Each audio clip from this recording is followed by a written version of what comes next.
Hello, and welcome to the Tips to Prepare for State Fair and Aksarben presentation. I am Lindsay Chichester, University of Nebraska at Lincoln Extension Educator.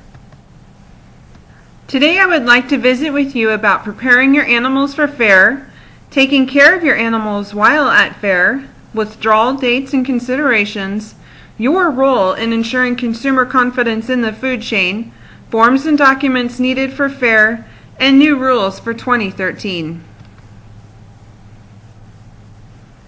As you prepare for fair, keep in mind that this is a stressful time on you and your animal. The good news is that you can spend time at home prior to the fair to make this experience easier on you and your animal. Try to recreate and expose your animal to some situations it may experience at the fair that it may not experience at home. This may include things like music and other loud noises, other animals like dogs, horses, or even poultry, small children running around, and strollers. It is important to try and remain calm and patient with your animal. They can actually sense your emotions, and in turn, they can become more difficult to handle if you are frustrated, upset, or angry. If your animal is misbehaving at the fair, it may be because it is a new environment that it is just not used to. These are different sights, sounds, and smells. More activity is occurring, and perhaps they also have less room to move around than what they were accustomed to having at home. Something that you may find useful is a set of nub guides that were created last summer that outline some things you can do prior to fair and while at fair to minimize the stress on you and your animal. To find these nub guides, visit 4h.unl.edu/resource animal care or simply Google Animal Care Resources at UNL. Contacting your local club or chapter leader or extension office may be beneficial for assistance prior to the fair also.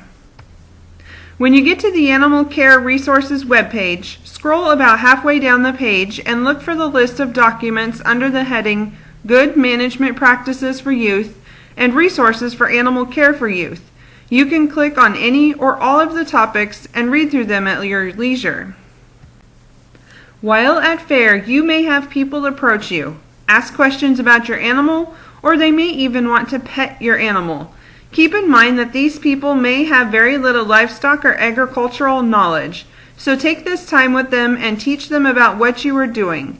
You may want to tell them about how to safely approach your animal. You can tell them about your animal, the care that you provide to it, and perhaps the importance of agriculture and livestock to you and your family. No one knows your animal like you do, so just be honest about what you do and educate these people.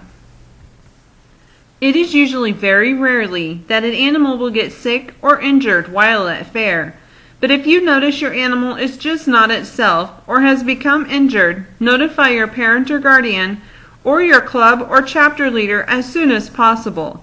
You may need to also notify the official state fair or Aksarben veterinarian. The official state fair or Aksarben veterinarian will determine the plan of treatment and may need to start treatment immediately. If this is the case, you will need to follow all withdrawal protocols. Speaking of withdrawal dates, if you gave your animal an antibiotic, vaccine, wormer, or feed additive, you need to make sure that the withdrawal date is met before your animal is harvested.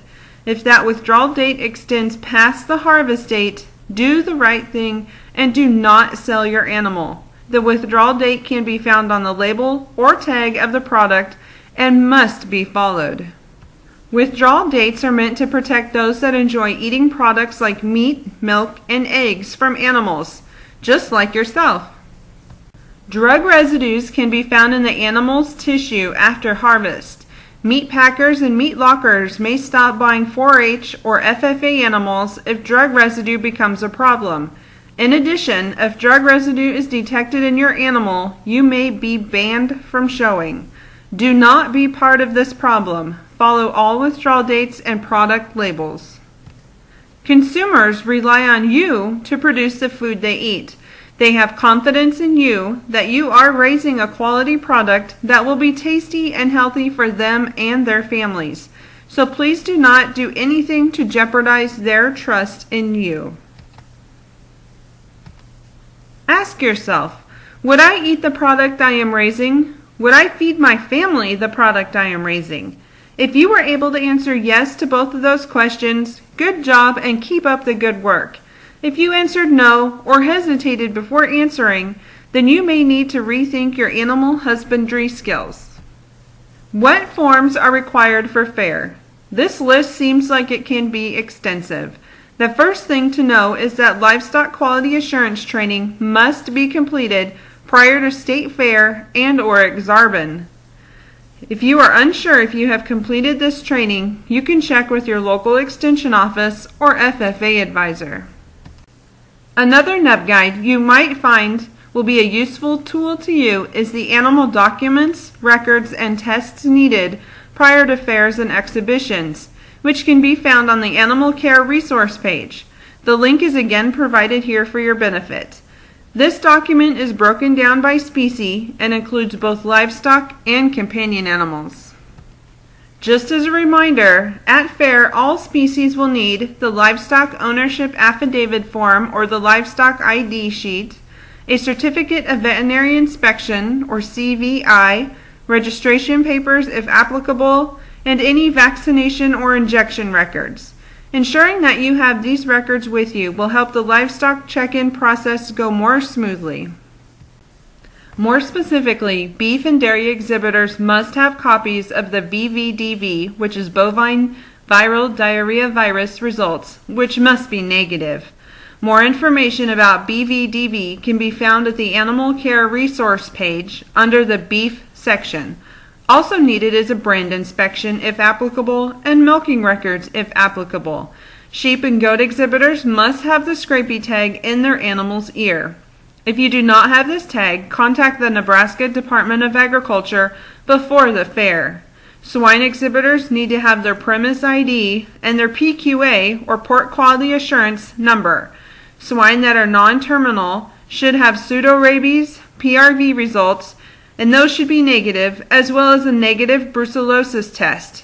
It is always a good reminder to check that no additional forms or documents will be needed in addition to what is listed here or on the NEB guide prior to your arrival at the fairgrounds. Something that is new for 2013 that I would like to bring to beef exhibitors' attention is that showmanship is a blow and go. This means that the animals can be clipped, blown, and brushed or combed. No aerosol compounds can be applied, which may mean any adhesives or colorants. For full details and rules, you can visit the following link or go to 4h.unl.edu/web/4h/Nebraska State Fairbook and look under the beef section. Finally, your livestock project is meant to provide you with personal growth and educational experiences while showcasing all of the hard work you have put into it. So have fun and enjoy what you are doing. If you have any questions or need further assistance, please do not hesitate to contact someone at the State 4-H office or myself. Thank you for being good representatives of the livestock industry and for all that you do to make the Nebraska 4-H and FFA programs great. We appreciate all of your hard work.